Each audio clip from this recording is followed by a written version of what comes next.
안녕하세요. 2월 13일 화요일 마이드라에 오신 여러분들을 환영하고 축복합니다. 여러분 설 연휴 잘 보내셨나요? 저는 설 연휴 기간 처가와 본가에 차례로 다녀왔습니다. 가족 친지분들 중에 건강이 나빠지신 분들 계시고 반대로 어려웠던 상황들이 조금이나마 해결되는 분들도 계셨습니다. 어려움 중에 있는 가족들을 위해서는 기도하고 기쁨 중에 있는 분들과는 감사의 간증을 나누는 뜻깊은 시간을 보내니 개인적으로는 그 어느 때보다 기억에 남는 명절이 된 것 같아요. 마찬가지입니다. 우리가 마주하는 모든 상황 가운데 하나님의 뜻을 발견하고 하나님이 기뻐하실 뜻을 이루어간다면 우리의 삶은 매일매일이 명절이요 기쁨의 잔치가 되지 않을까요? 오늘 출근하시고 다시 일터에 복귀하시는 분들, 또 명절 후유증으로 고생하실 분들, 건강상의 문제가 생기신 모든 분들 특별히 위로하고 축복하는 마음 담아 오늘의 마이드라를 힘차게 시작해 보도록 하겠습니다. 자, 출발!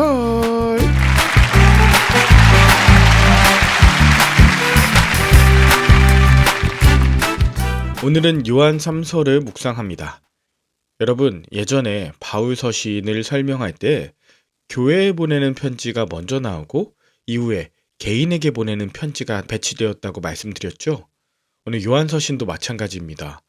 요한 1서와 2서는 교회에 보낸 편지고 요한 3서는 개인에게 보낸 편지예요.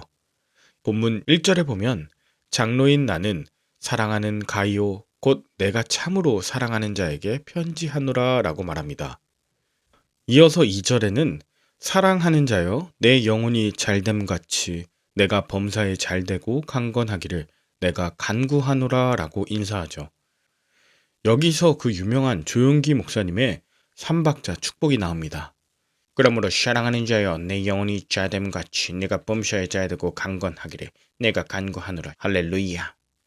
이 3박자 축복이란 하나님께서 사랑하시는 자에게 영혼의 축복, 그리고 범사에 잘되는 물질의 축복, 또 육신이 강건해지는 건강의 복을 주신다는 겁니다.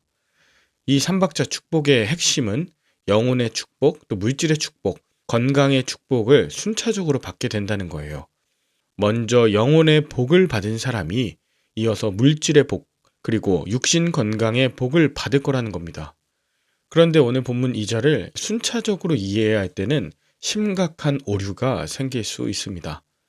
영혼의 복을 받은 사람이 이 땅에서 물질적으로 부유하고 육신적으로도 매우 건강할 수 있다고 말한다면 돈이 없는 사람들이나 질병에 시달리는 사람들은 결국 영혼의 복을 받지 못했다는 것으로 여길 수 있기 때문입니다. 만약 그런 식으로 따진다면 예수님을 알기 전에 부유하고 강건했던 바울이 예수님을 만나 회심한 이후에 물질도 또 건강도 잃어버렸기 때문에 영혼의 축복을 받지 못한 것인가요? 영혼의 축복을 받았으면 물질과 육신의 축복을 받는 것이 3박자 축복이잖아요. 예수님도 마찬가지인데요. 예수님께서 세례를 받으시고 성령이 임하셨을 때 예수님은 성령에게 이끌려 광야에 가셨습니다. 그리고 그곳에서 줄이시고 시험을 받으셨습니다. 결국 십자가에 못 박혀 돌아가셨죠. 성령이 임하셨는데 물질의 축복과 육신의 건강이 있었습니까? 아니죠. 영혼의 축복, 물질의 축복, 육신 건강의 복이 순차적으로 임한다고 일반화시킬 수 없는 것이 바로 성경 전체의 내용입니다.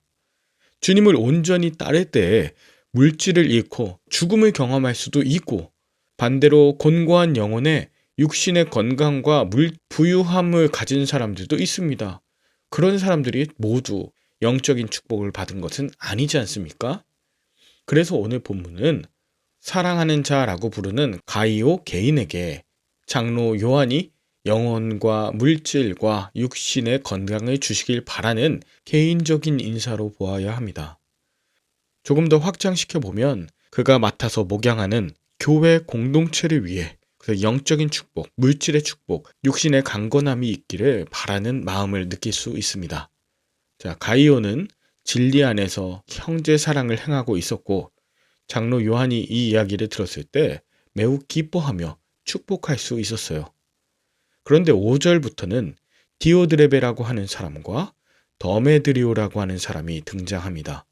이들은 모두 외부의 이단 사상인 영지주의를 배격하고 교회 안에서 맡겨진 사명을 감당하는 교회의 지도자였던 것으로 보입니다. 그런데 외부의 갈등이 아니라 교회 내부의 갈등이 생겼습니다. 어떤 갈등인가요? 결과부터 말씀드리면 선교 정책의 불일치로 인한 갈등이었습니다.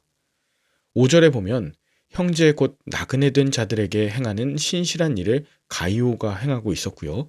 또 12절에 나오는 더메드리오도 형제 곧 나그네 사랑하기를 온전히 행하고 있었습니다. 여기에 나오는 형제 곧 나그네 된 자는 순회 전도자들을 말합니다. 순회하면서 교회를 돌보고 또 복음 전하는 일을 감당하는 자를 지역교회에서 쓸 것을 공급하고 말씀을 전하며 선교 보고를 하고 그래서 선교 동역자들을 만드는 그런 일을 감당했잖아요. 이 일에 가이오와 더메드리오는 호의적이었습니다. 반면에 9절에 등장하는 디오드레베는 순회 전도자들을 맞아들이지 않았다고 하는데요. 10절엔 디오드레베는 순회 전도자들을 비방하면서 또 그들을 맞아들이려 하는 자들을 교회에서 내쫓았다고 합니다. 여기서 내쫓았다고 하는 표현을 통해서 이 교회, 즉 가정을 교회로서 제공한 유능한 자, 그가 디오드레베라는 것을 유추할 수 있습니다. 즉 디오드레베는 순회 전도자들을 맞이하는 걸 거절할 뿐 아니라 자신의 뜻에 동의하지 않는 자들은 교회 공동체에서 내쫓아 버렸다는 것입니다. 왜 그랬을까요? 9절에는 그가 그들 중에 으뜸되기를 좋아했기 때문이라고 증언합니다.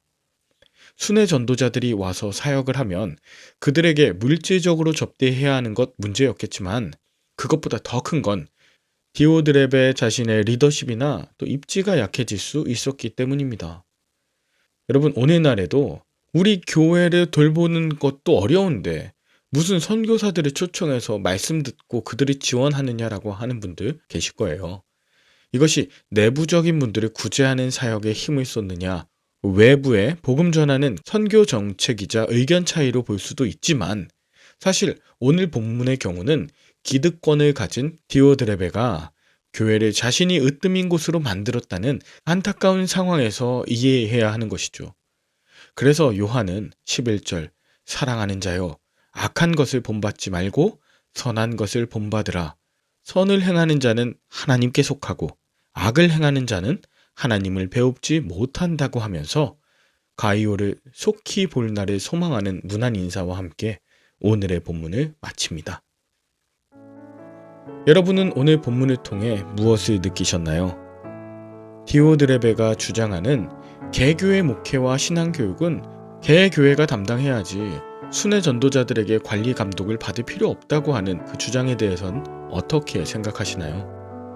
그런데요, 하나님을 사랑한다면 선한 일을 해온 그 순회 전도자를 통해 하나님의 말씀이 선포되는 걸 거부하거나 두려워하지 마십시오. 교회가 지나치게 개교의 중심, 배타적인 태도를 견지하고 있다면 오히려 순회 전도자를 통해 내적으로 쌓인 에너지를 분출하고 또 막힌 것들이 뚫려지게 되는 출구가 될 것입니다. 선교적인 성향을 갖고 있다면 선교의 전환과 변화를 가져오는 기회가 되지 않겠습니까? 또 개교회가 예수 그리스도가 중심이 되고 으뜸되는 교회로 전환되는 사건이 일어나지 않겠습니까? 교회의 주인은 하나님이시며 또 예수 그리스도이심을 기억하신다면 하나님은 반드시 교회를 통해 또 지역교회와 선교사님들의 연합을 통해 복음이 온전히 전해지고 합력하여 선을 이루실 줄 믿습니다. 함께 기도할까요? 하나님 아버지, 정의와 공의를 추구하다가 이 땅 가운데서 건강과 물질을 잃었던 수많은 믿음의 선진들을 잊지 않게 하여 주옵소서. 복음을 전하고 교회를 세울 때 모두가 그것을 환영하는 것이 아님을 보여주셔서 감사합니다. 내 안에 디오드레베와 더메드리오, 가이오와 같은 모습들이 다 있음을 고백합니다. 오롯이 복음을 위하여 합력하여 선을 행하게 하시고 으뜸되기 원하는 마음은 철저히 내려놓게 하옵소서. 자기 부인과 자기 내어줌에 앞장서는 참 그리스도인이 바로 내가 되게 하여 주시옵소서. 예수님의 이름으로 기도 올리옵나이다. 아멘. 오늘도 좋은 하루 되시길 바라며 저는 내일 다시 찾아뵙도록 하겠습니다. 샬롬.